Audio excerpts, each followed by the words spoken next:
Hello, and welcome back to the Nourish with Purpose podcast. It's Bailey, and I hope you're having a great Wednesday or whenever you're listening to today's episode. If you're listening on a Wednesday, Merry Christmas. I hope you get to spend this time with family and friends and really just soak it in. Hopefully you also get time off of work and can truly leave Christmas feeling rested and refreshed for maybe the rest of the week ahead or just this break that you have. I think something that I'm so grateful for this year is that I am actually setting a pretty intentional boundary around work during Christmas. So I worked on Monday, but now I am taking until next Monday off, and it just feels really good. Of course, I'm recording a podcast episode. I'm recording this on Christmas Eve because I just did not really want to work ahead this last week. I don't know if you felt that way, but it's really just been not difficult to want to work, but my husband also has this time off, so I'm really like, okay, I want to be intentional then with also taking this time off and of course spending it with family and friends. We have a full week of celebrating. We had Christmas on Sunday with my mom's side of the family. I worked all day on Monday, and then today we have two Christmases, my great-grandma's and then my parents'. We always do it after church on Christmas Eve. We do personal pizzas and then open gifts. It's one of my favorite traditions. Then on Christmas Day, we have my dad's side of the family, and then we go to my husband's side of the family. Then on Thursday, nothing. Friday, we are getting together with my family again to discuss our Hawaii itinerary because we are headed on vacation, which is also why this podcast is closing up season 1, and we'll be entering into season 2 on the week of starting that 13th. So the 15th is when the next podcast episode will be recorded, and it'll be the start to season 2 of Nourish with Purpose. I've been doing this podcast for a little bit over a year now, about a year and a half, and I felt like it was just fitting to transition into a second season as I enter into motherhood and kind of a new season and chapter of my life, truthfully. But kind of coming back to our schedule then for this week, on then Saturday we have a wedding, Sunday we will be at home, and then on Monday I'll be working again, taking off the 31st, and then we leave. So there's just a lot happening in the next couple of weeks and so many good things. Something I'm truly so grateful for this year is the clients that I get to work with and support. I think when I enter into the new year, I always just come into it with so much gratitude and truly have been given and have had some of the best people placed in my life and in my circle this last year. And I feel like it's been a big year for my own personal development, but also development of my business. And I'm going to be sharing the 12 things that I've learned this last year. I was going to do a full 24 things I learned in 2024. And then I was like, with how much I ramble and how much I talk, we would be here for a long time. And like I said, we have a week of celebrating. Jesus is born. We got to spend time with family, friends. Not that I don't love you and want to give you that length of an episode. I think 12 will be plenty. I'm like, for each month of the year, we'll give a little tidbit of something that I've learned. Not in any particular order, but I think this has just been a very big year for me, really. I think I've grown a lot in my independence and I don't know, just in the role and kind of the future, just kind of how I want to move forward as a business owner and as a mom. And I've had to really think about things I've never had to think about before. And so it's been a really good year. And I'm so grateful for you for listening to the podcast. If you've been enjoying it, truly just ask this from the bottom of my heart. Send an episode to someone, maybe your favorite episode. Get it in their ears, and if you feel extra generous in this season of giving, writing a review or leaving a 5-star rating would be so kind, and I would appreciate it so, so much. So with that, we're just going to jump into today's episode. Not too much of a catch-up because I really think, as I talk through these points in the 12 things that I've learned this last year, a lot of different things will probably come up, and I'm sure I'll elaborate plenty on each of them. So I wrote these down actually this morning. Something about me, as I was thinking this whole last week, I'm like, what have I learned this year? Like, I really don't feel like I've learned anything. But knowing that I'm somebody who is a lifelong learner, like if I could just be in school for the rest of my life and always be learning, I would choose that hands down. Like if I could get paid to learn, that would be my most ideal job because I love it. And when it's something I'm so passionate about, I love to learn. So I knew as a lifelong learner, there's no way I haven't learned anything this year. It just takes a little time. And so for me, I'm like, okay, we got to get the wheels turning. I got on the treadmill this morning and was walking. It was like, okay, we got to text. I just typed it up in my phone. I'm like, we got to text some things out because there's been a lot of things that have happened and I know I've learned way more than I think I have. This is actually a practice that I did with one of my business mentors this last week, was thinking about how I've grown as a business owner in 2024 and just the success that has happened and the lessons I've learned as a business owner. And it was really eye-opening to look back at the beginning of 2024 and see where I'm at now. And it feels like I'm running a completely different business. Not to say I didn't love what I was doing then or that it didn't feel aligned, but I feel like with what I'm doing now, it feels so aligned with something that I could see myself doing long term. And I'm just so darn passionate about it. So that was really fun. I would encourage you, if you own a business, to sit down and be very, very honest with yourself around what's gone well this year, what hasn't, what area needs improvement. One way that I'm actually going to be doing this with people on a free training that I'm releasing on the 30th, which it'll be linked in the description of the episode for you to register. You'll get an email with this training. It's pre-recorded. I haven't recorded it yet, but it's pre-recorded, and because I know this time of the year can be busy. But we're going to be looking at the 7 dimensions of wellness, and if you've not heard of that, it just shows you different areas of your life where maybe you need a little bit more balance. You'd like to add in some new habits around, and we're going to be breaking down that in regards to how we can support our body to reduce inflammation, to heal our body gradually and naturally, as well as what to do when you identify the root cause of your inflammation. And so that training, I think, will be really, really big for myself personally. I'm going to be leading myself through it, because it requires reflection, right? Reflection around, okay, what about my financial health? What does that look like this last year? I know for me, if I look at financial health, there's a big lesson I've learned, which I'll share. But outside of that, like, I'm not great at tracking. My husband is my accountant for my business. So having to track expenses and, well, the whole gamut, I can't even get into it because I know so much, or I don't know very much about finances. I know what I need to know to be obviously stable, but I don't know much beyond that. And so it's like, okay, that's an area where I need to develop a habit around my financial well-being, my financial health, because I want to be better about that in this next year. And I have different financial goals that I want to reach, but there are things that have to be in place for that to happen. So again, we're just going to be breaking that down, looking through it. Like I said, if you want to register, you can do that in the description. You get a free weekly meal plan if you register for that masterclass, and of course the training that comes with it. I didn't mean to just pitch that to you right now. It's 100% free. But I just think as we enter into 2025, it's really good to go in with intention. And I think something that Nate and I have been really good about in the past, and it's something that I honestly look forward to every year, is that time between Christmas and New Year's. We typically go to a coffee shop. So we have a place in Omaha called The Grind. And we honestly have been there like 3 times. But it is just like the most vibey. It's small and it's pretty vibey. It feels cozy. And we just sit down and we write a letter to our future self. I don't know, honestly, if he's done that. I think more so he's done like some brainstorming, some scheming. But really this year we have a lot of conversations that need to be had around even like childcare, when I'm going to go back to work, what he's going to do when it comes to work, because he has some flexible time off. And if we want to travel this next year, what that's going to look like. And I think so many things are kind of up in the air. I've definitely become a very chill person being married to him.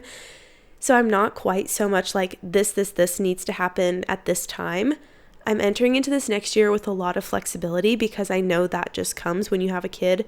I can't anticipate what's going to go on, but it'll be so good to sit down with him and really just map out goals, intentions, maybe some forward thinking about the next year. And for me, I always leave that and I feel so good. Sometimes even getting like a new planner or a new journal and jotting it all down. I think writing a letter to your end of 2025 self is really fun because you might realize a lot of those things that you've schemed or planned or prayed about have come into fruition. If I look at my computer screen, actually, I'm a very visual person. And so I create a mood board on Canva, and I just drag in all these photos from Pinterest of things I've seen, things that I really would love to see happen within the next year. And I remember last year going into 2024, putting a photo of a mom and a kid kind of in a flower garden. And I remember thinking, like, that just doesn't feel quite right. Like, 2024 will not be the year of having a kid. It wasn't really in our cards, right? It wasn't really in the plan. And so now going into the year, like, I can visualize what that photo is, and it's one I'm going to add into my vision board this year. Other things that were in there were like herbalism. I don't think maybe that's a word. I don't know. But kind of a home apothecary, which I did in a course on building out your home apothecary. And I did a devotional, and I did a girl with a surfboard, and we're actually going to Hawaii this year. So I'm like, might be able to fit in that kind of vision for this next year. I want to kind of go back to school within the next year. So just some things that I'm going to be thinking about, analyzing, and seeing when that fits in, knowing that there's already a lot of change that'll be happening within the next year. But okay, let's get into it. So the first thing, this is not, like I said, in any particular order, but one of the things that I learned this year was how crucial herbs are for our health and the power that they have to detox your body.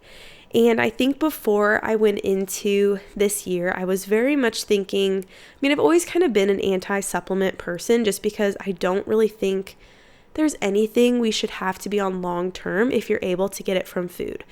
However, herbs are adaptogens, and as I built out my Inflamed to Inspired course, which I'll be running again January 20th, which I've not announced anywhere, but that's something I'm really excited about. I really started mapping out, like, okay, what specific herbs do what in your body? And there was this client that was actually in the group, and she had gone and done a blood scan. So she was in the group, and we had talked about parsley and cilantro and oregano and how they're great adaptogens to help your body respond to stress. So adaptogens mean they support your body in its response to stress, one of the roles of an adaptogen. And so she had gone in for a blood scan where they actually like take a drip of your blood and put it on a microscope, and you can see the activity happening in your blood. And she was really focusing on adding cilantro to her food, and you could see like little galaxies. She showed me pictures. It was like galaxies happening in her blood as her body was actively working to detox whatever maybe was foreign in there, or just kind of to increase circulation. And it really wasn't until I saw that where I was like, herbs are so powerful. And that's what kind of led me then to do that Building Out Your Home Apothecary course. I did that with Whispering Willow Farms and another gal. They had like an online course you could go through. I want to say it was maybe a 6-week course, and I learned so much about herbs and even the power that herbs have to heal different sicknesses, what herbs can mimic an antibacterial or an antibiotic. And so I really feel like I changed how I viewed supporting our systems. That was just the first kind of piece of the puzzle for me before I actually took a blood work course, because I'm like, okay, learning about herbs, seeing how our body can actively detox from foreign things happening, seeing that play out, and then learning about the herbs. And then I was like, well, I need to learn about the blood. Like, the blood is so foundational, and have a better understanding of what's happening internally, because so much of what I did as a business owner was internal focus, but I couldn't give you specific numbers to support labs or labs improving or nutrient levels improving. So that was just something, I feel like that was the first kind of moment when I saw that happening. And I built out that course really about alternative ways to heal your body, talked about herbs, but when I saw it actively happening in a person that I was working with, it was just eye-opening, and it made me realize how underused they are and how affordable they can be. Okay, the second thing I learned was that I am actually becoming very independent. And I feel like I've always been a pretty independent person. But when we took this trip to Boston, and this would have been in March, I went with my husband on a work trip, and I was really by myself for about 5.5 days. He was working most of the time when we were there. And so I wasn't just going to sit in our hotel room and do nothing. So I probably walked upwards of like 18 to 20,000 steps a day. I went to Little Italy. I went around to the Quincy market. I don't know. I don't remember all the names exactly. They had like a fresh farmer's market each day that you could go and get fish and fruits and vegetables. And luckily we had a kitchenette in our hotel room, so I could get some fresh fruit and vegetables. And I walked to a Whole Foods. I went to all these different landmarks that I wanted to see when I was in Boston that I knew I'd have to be on my own. And one of the highlights, I think, of this trip was, I'm somebody, I don't really like to look, does anybody really like to look stupid? No, but I feel like I'm very hyper aware of how I'm interacting in social settings, hyper aware of what I say. Sometimes I'll say things and be like, Bailey, that was so dumb. And then I'll think about it for forever. Well, we had just arrived, and that next day I'm like, well, I'm going to go work at a coffee shop. And I walked into this coffee shop in, I think it was called Little Italy. And they had like, I don't know, it was packed, but you could tell it was all locals. It was this family that ran it, an Italian family. And I sat down at a table and I ordered an authentic cappuccino with soy milk because that was their alternative, and just sat there. And I just sat there undistracted. I sat there and just watched people. I relaxed. I hung out. And it was so, I don't know, it was just such a, I feel like, and I don't know exactly why that moment stands out in my mind, but just having the ability to go into a place to eat and feel so comfortable sitting there by yourself, I don't think is something I would have always done. And part of that is because I always feel so sad when I see people by themselves, especially older people. And so for me, I'm like, well, it's sad to go by yourself. But I think there was a level of independence that I found on that trip. Like I said, I walked around for probably 5 days. I felt very safe. I felt very comfortable. I was very aware of my surroundings, but I loved Boston. And that was in March. And so I feel like that kind of transitioned into the rest of the year. Even like when you find out you're expecting, my mom, if she could still make every appointment for me, I would have her do that because I hate calling to make appointments for anything. And so it was like that first call, okay, I have to call the birthing center and I have to make an appointment because we're having a baby. Like I can't just not make an appointment. Like we have to go into the doctor or the midwives that we're working with. That has to happen. So it's like there's that level of responsibility and independence that you have to have when you're navigating that yourself. With my husband, but for the most part, like making an appointment, that was up to me. Like I needed to do that because they needed my information. So I just feel like that was kind of a, step in the right direction for just gaining some independence this last year. Number 3 is that beef liver, as much as we don't like to admit it, and guys, these are so random. I didn't really put them in a rhyme. They're in no like particular order.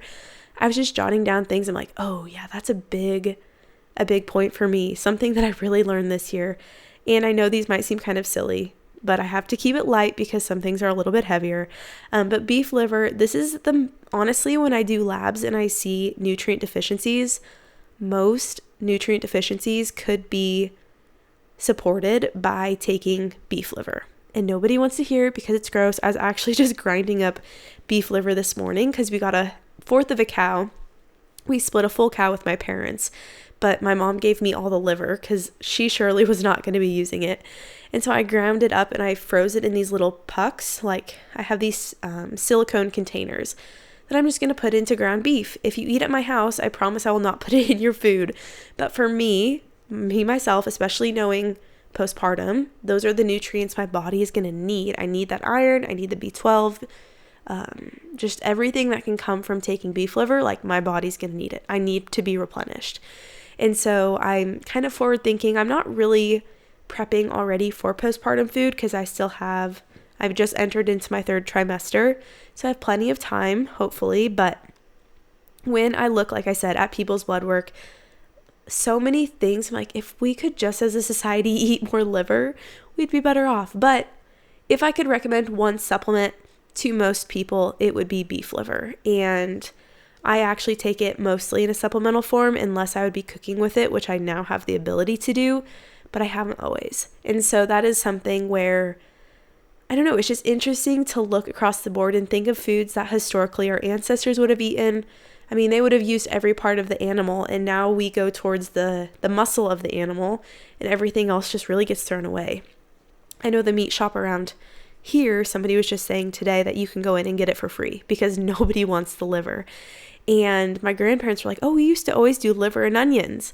I'm not saying I'm that extreme, but I do think there's a lot of health benefits that can come from beef liver. I'm also taking it as my prenatal because it has everything that my body needs to be supported. I did blood work after I got pregnant, and I analyzed it myself to see where there was deficiencies, what organs were needing supported, if there was any mold or metal exposure or toxin exposure that I need to be aware of, any parasite activity. And through that, I recognized that really beef liver and vitamin D in the winter are two things that can cover what I need during pregnancy. And I feel really good about that as my prenatal. Okay, number 4, you can't separate faith and business. Now, this is something that I feel like I've had kind of an internal battle with because I know a lot of religious people also work in businesses or companies where they don't talk about their religion, and it's very disconnected. And I think for a while I kind of thought that's what needed to happen for me because, I don't know, it's hard. I never want to push somebody away from getting support when it comes to their health because they're not a believer, right? That's not ever my intention. But I do think when we neglect the spirit side of our healing, you're neglecting 1/3 of what needs to be focused on around how you heal your body. And it's been really beautiful to see how, as I'm more open about it, both on the podcast, but also just within client interactions, with interactions with friends, how more of those conversations actually kind of evolve. And I get to learn so much about a person just by them sharing about their faith. And I had a client I was talking to, we were just talking about Christmas and the holidays, and she was saying one of her favorite things to do this time of year is to write cards to people for Christmas, pray over them, and then send them the mail. And I thought that was so neat. And sorry, I have a cold. If you can't tell, I'm still fighting this. But it was just really interesting to hear how passionate she was about that piece of her holiday rhythm and tradition. And it's just really fun to see as people open up how, as I open up, people open up about their own faith, and they share things with me that I don't think really would have come up if we didn't talk about it. And so I've been really trying to kind of connect the two. I always kind of used to follow the motto of well, if you're a good person, people will know you're a good person. I'm a good person because not because I'm a Christian, but because I have values that were kind of instilled within me by being an active part of the church, right? And so I always thought just with my actions, I could show the love of Jesus, which is so true, right? But just having the conversation has opened up other doors and other opportunities. And I think, like I said, it's 1/3 of how we focus on healing our body, our mind, body, and spirit. So it's one that I've recognized we also can't neglect. And yeah, it's just really been interesting to see how things have come about very naturally. Friendships have come about very naturally without having to force it, because I've maybe not jumped at what I knew I personally wanted, but I waited and was patient, and the best thing came out of it, which is something that was so out of my control. And just little things have popped up, and I can't even really think of a specific example, but have just happened over the last year where I'm that was 100% God's doing, because if this would have been me in 2023, I would have jumped at the first opportunity. I wouldn't have thought twice about it, and I would have been miserable. And I was patient and I waited, and this just happened. It's such a God thing. And I think you hear people say that, but I truly do believe in business, if you have your own business, to be able to intertwine the two has been a big piece of 2024. And I really spent a season of just planting. That's what I was talking to my mentor about. That's how she refers to it. I really spent all of August, September, and November planting. I was getting my blood work certification. I was creating a new program. I was being a guest on podcasts. I was having guests on my podcasts, and I was building relationships, but I wasn't actively selling anything. I wasn't promoting myself. I wasn't really taking on one-on-one clients. I was just planting. And we came into October, and it was the best month I've ever had in my business, October and November. And I think it really showed me that when you do the work both on yourself and you do the work quietly and you don't force things and you just let things evolve as they are meant to without, again, forcing it, pushing it to happen, the Lord does reward you. And I think I had so much faith in August and September and October, I said that wrong. In August and September, and then October was kind of when I was like, okay, October was finally the month I was like, we're going to put out a program. I'm going to start offering blood work consults. And I was blown away by the response that I got within that. And honestly, how my business has just progressed since then. That month was so big for me, but it's because I also just spent the time planting. So that way, when it came time for October, I was ready to harvest, and I felt like there was so much growth that happened within that window. Okay, moving into number 5, the power of giving gratitude for financial gifts.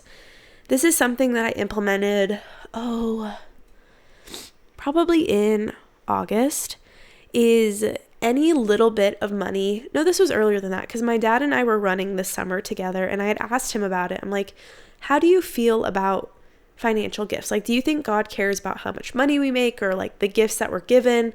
You know, to give gratitude for money, is that like sacrilegious? I don't know. I just really trust my dad's opinion when it comes to things about religion, because he's a very faithful man. And he was like, I think the Lord, like, that's an act of gratitude, right? Like, why would you be entrusted with more if you weren't grateful for what you have? And I think that's, if I could live by any quote this year, it's that if you don't give thanks and gratitude for what you have, why would you be entrusted with more?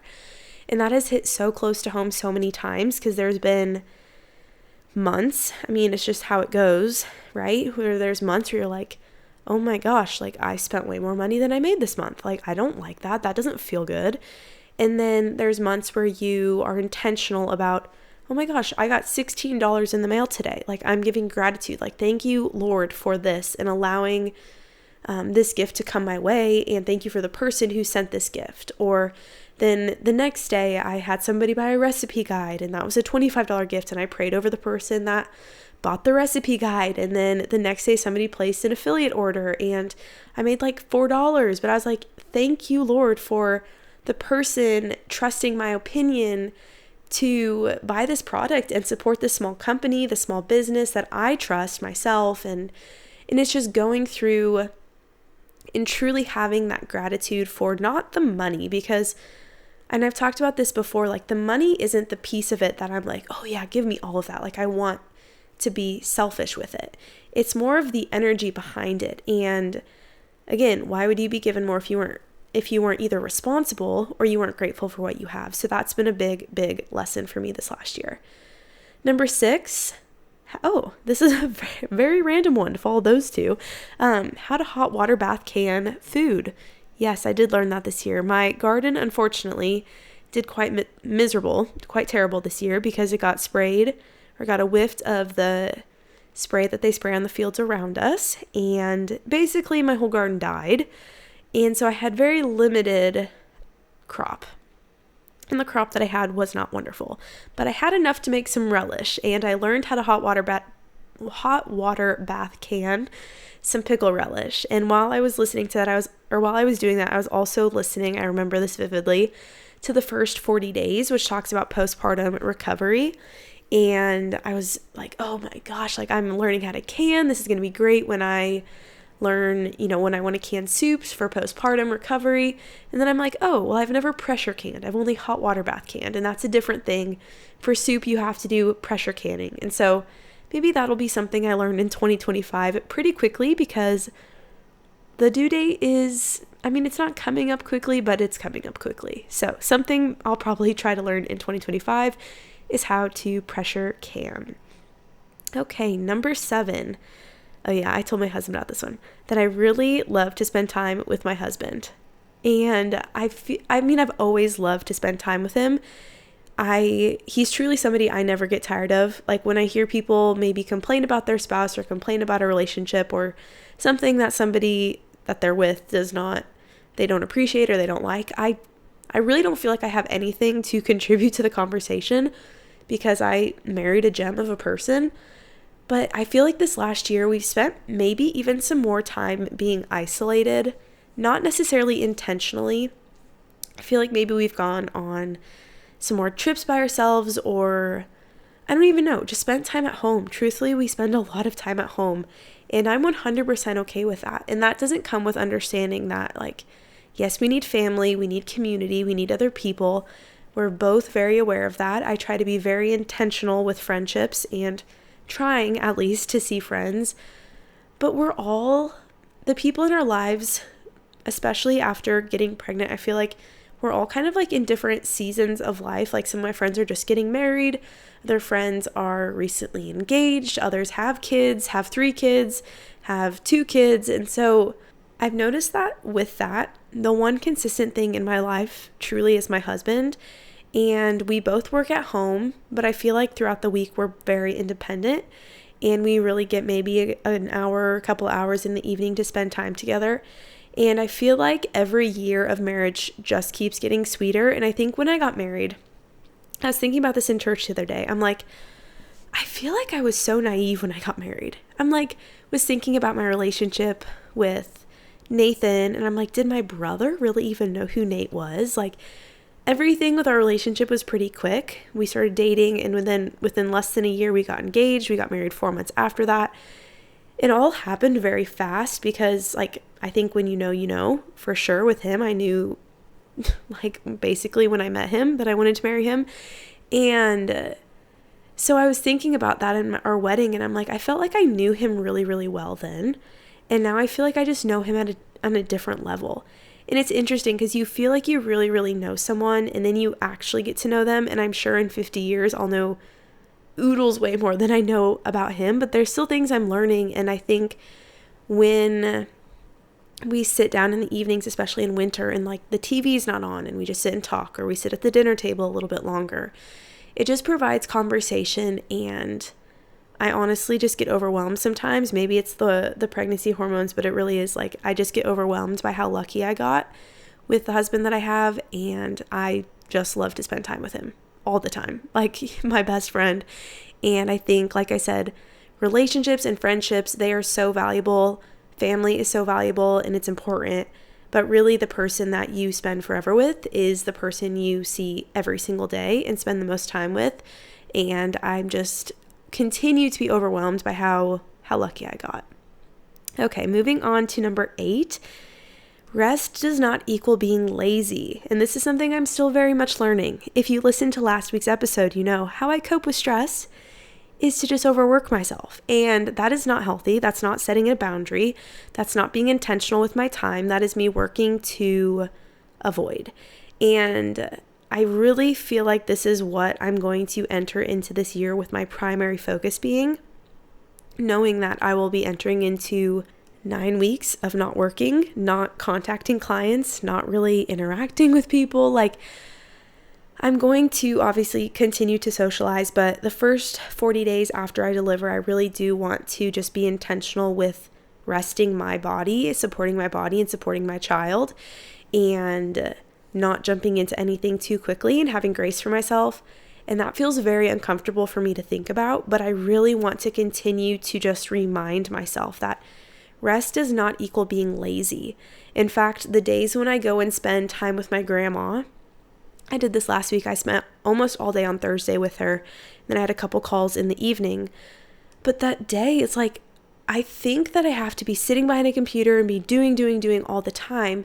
And then things happen and you get a blood work consultation while you're resting and you're like, why do I feel like I have to force it? It comes back to adding faith into your business, like having faith and trusting that you can try to micromanage all you want, but ultimately, if you're not resting your body, you don't have the energy to do the things that you think or you want to micromanage. And that has been brutally hard for me to accept and recognize, but I'm really going to continue to work on that because I'm still very much learning that. Number 9, friendships change and evolve over time. But this is what I've learned.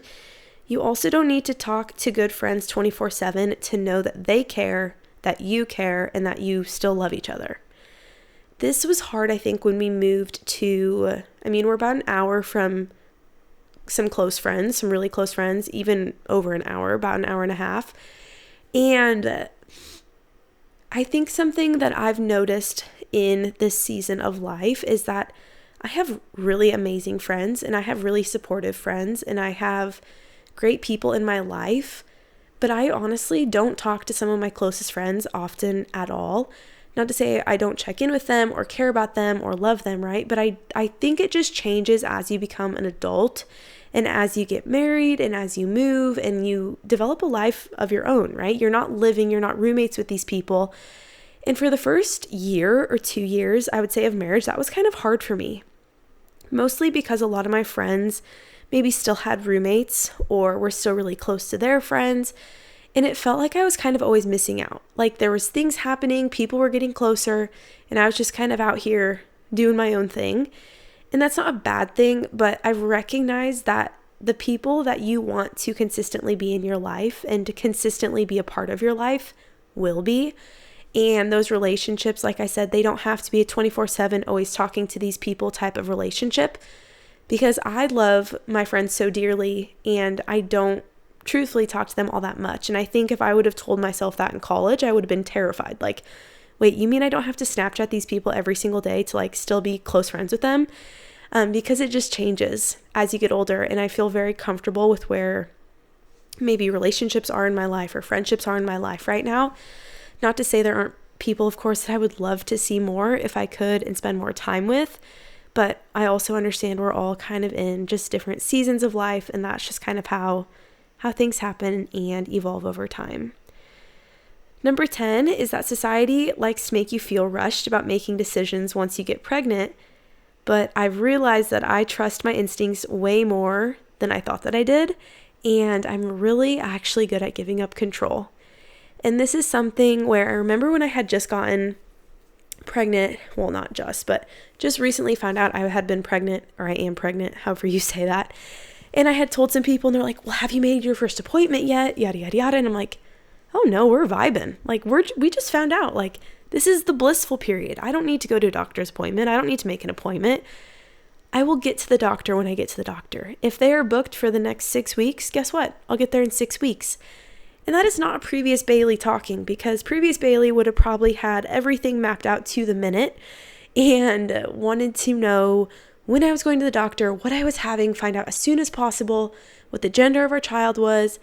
And I think being married to my husband, honestly, has chilled me out so much. And I think that's a good thing, because I still do really, really care. And I still really am a planner at heart. But when it came to this, I just have felt at such peace the entire pregnancy. Like, even announcing it, we announced it pretty early, but I'm like, I feel good. Like, I feel good about this.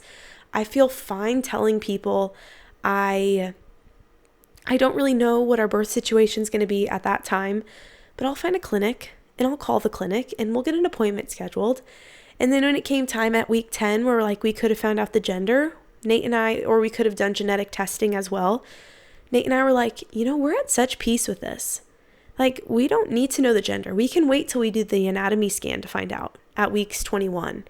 And we can wait to, just do all these little things that I think, I don't know, society maybe feels like you need to know, or like, well, where are you going to deliver? Like, that's kind of always the first question. And I've shared this in the past, but even sharing that, it's like, then people are like, oh, I'm so glad you're delivering at a hospital because it's so much safer. And it's like, sometimes I just don't want those opinions either, And so I think we've been fairly private, but fairly instinctual as well with what we wanted to do, and very at peace with the whole thing. Even before we found out, probably week 19, because we found out with the anatomy scan at week 21 what the gender was. Even a couple weeks before that, I was kind of stressed. I'm like, if I'm not having a girl, like, I'm going to be really, really sad. Like, I will probably cry. And really, I feel like the Lord changed my heart so much in 2 weeks. And I don't even really know how to explain it other than like we got to the appointment on the 21st and I'm like, I don't care what it is. Like, I am so grateful to be pregnant. I am so grateful to get to do this and to get to carry this child in my belly, to get to grow a human. Like, I don't care. Like, if it's a boy, amazing. If it's a girl, amazing. And before that, like, I would have really been, I think, very, very sad if I wouldn't have just had that change of heart. But again, it's like just going based off my instincts, and even like with doing birthing classes and birthing courses and breastfeeding courses, and I'm like, there's just too much out there. Like, I think, yes, being prepared is important, and being prepared for postpartum is probably the one thing that I need to do the most research on. But even like birthing classes, I'm like, I don't really feel the need to do that. And I know that might sound ignorant, and it's not because I think I know what to do, but I know that God has created our bodies to do this. I know that instinctually I will know what to do at that time. Your body knows how to respond in those moments. Yes, there are things you can do to support your body, but that's also why I'm paying a midwife to support me throughout my labor, right? Like, why do I feel like I need to know everything? Because I trust the people I'm working with. I trust the people that will be there during delivery. I trust the decisions that we've made as a couple around how we're going to handle different topics around after we have our baby. And so I just feel at peace, and I feel like there's a lot of rush when you announce to have everything figured out, and I really feel at peace, and I feel very content, and I'm going, like I said, based on instincts. Even with our baby registry, there's not very much on there because I don't need all these gadgets and gizmos and things. Like, it's a baby. It's going to enter into the world. It's going to be in a safe home. We're going to know how to take care of it. We are going to love this child so much. Like, I don't need all the coolest gadgets for them because they probably don't really care. Like, they're going to sleep, they're going to eat, they're going to poop, they're going to pee. Like, it's just not something that I personally am worried about, feel very comfortable with.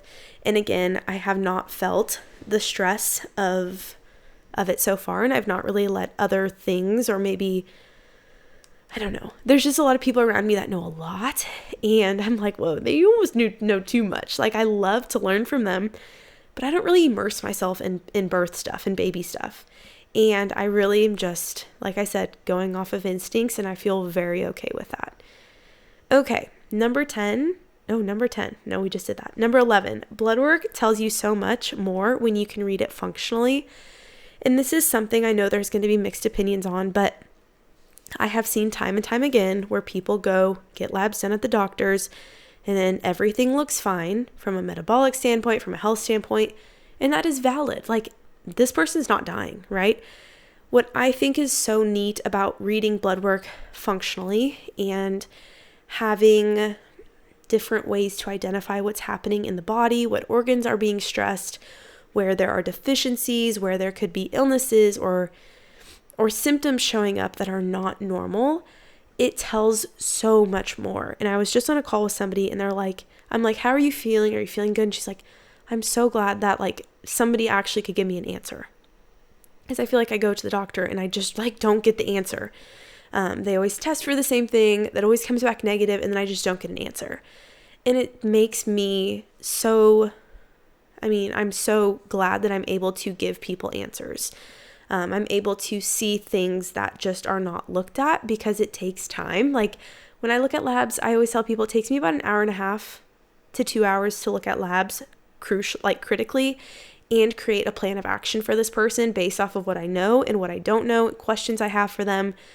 It is not a short process, and I'm sure with time I will get faster at it, but I want to be so intentional because this person is paying me to look at things and provide an answer, or at least uncover an answer maybe that they have not had in the past, right? Or there's things that are going on digestive wise and they just don't get why.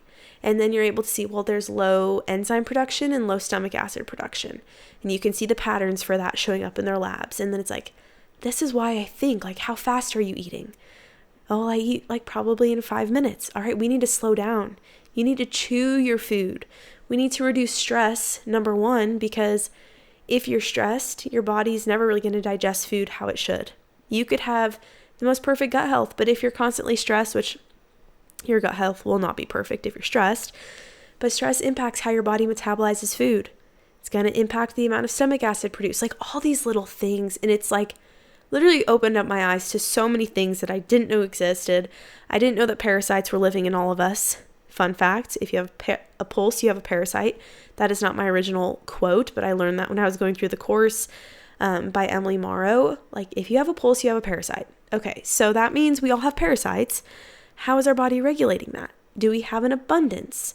Do we have an abundance of heavy metals or mold exposure? And it's just been eye-opening. And I think it's something that I could sit here and say I should have done this years ago, but I wouldn't have been ready because there's still so much that I have to learn and navigate with all of it. But it's been incredible so far. And it's been incredible to be able to help people uncover things that I just couldn't do when I could not look at labs with my one-on-one clients. And number 12, you can't always change your environment, but you can change how you respond. Now, this is having to do also with the blood work piece, because when I looked at my labs, I saw patterns of mold exposure, and I knew that that was prevalent because I was having symptoms. Like, I felt like my head was always in a cloud, like my brain was being surrounded by a cloud. I felt exhausted and tired and very low energy, kind of congested. I don't know. I just did not feel normal. I didn't feel like my normal self. Well, we knew that there was mold present in our bathroom and something we're actively now trying to do to change the environment. But I feel like I kind of had a breakdown, and I got to talk to a friend about it. And she was like, you have to trust that God created your body to be so resilient. And there are so many things you can do to support your body right now, even if your environment cannot change. And again, that stuck with me because I'm like, you are so right. Like, I could sit here and be terrified. And I think this is where, when I have the conversation, like, hey, there's a lot of heavy metal patterns showing up in your blood work, I think it's because of this. And you tell that to somebody, I'm always like, but do not freak out. It is okay. There is so much we can do for your internal environment, even if your external environment can't change. And remembering that is the empowering part of healing your body, because we can make a lot of excuses based on our environment.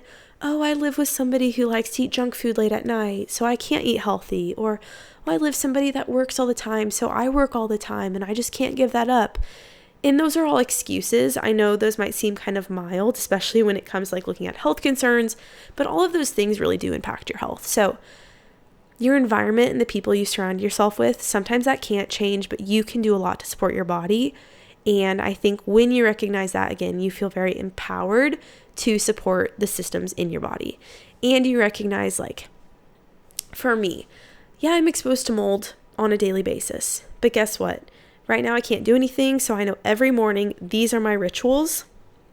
I'm going to do X, Y, Z so that when it comes time for me to be exposed to mold, my body is resilient. My body knows what to do. My body can hopefully flush those things out. Lymphatic drainage is a big one, increasing circulation. I take PC by Body Bio. I take beef liver supplements. I move my body and I sweat, and I try to minimize my exposure. And there's all these little things, and it takes time to recognize what little things you can do, because they end up really not being so little because they stack on top of each other and it becomes a habit. It becomes a routine, but it does so much for your body. So those are my 12 things that I've learned. I would love to hear what you've learned this year.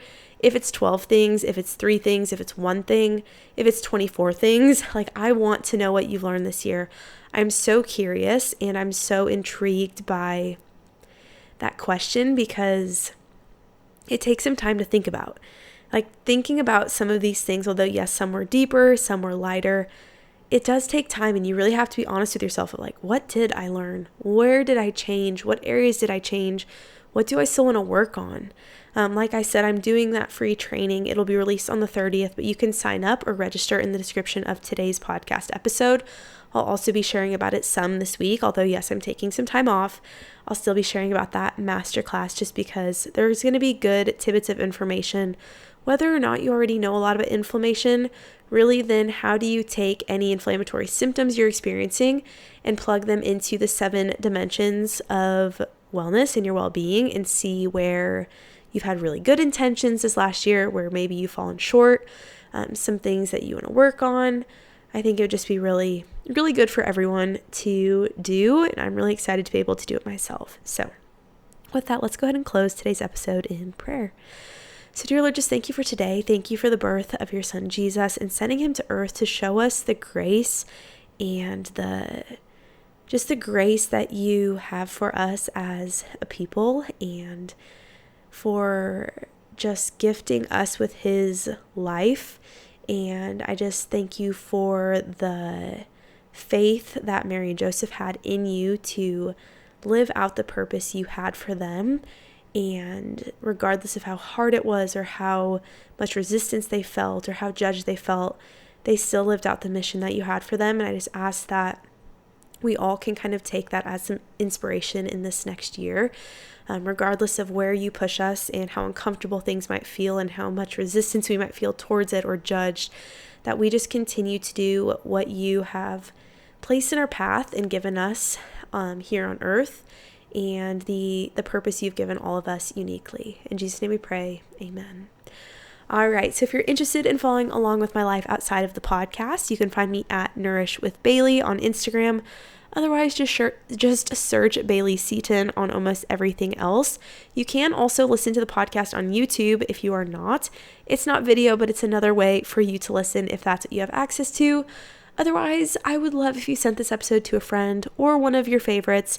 And again, if you're feeling extra generous, leave a 5-star rating and review. Let me know how I can support you in this next year, and send me over something you learned this year, because I'm so excited to hear back from you on that question. All right, so with that, I will talk to you again on the 15th of January. But thank you for being around for season 1, and I cannot wait to see what season 2 has in store.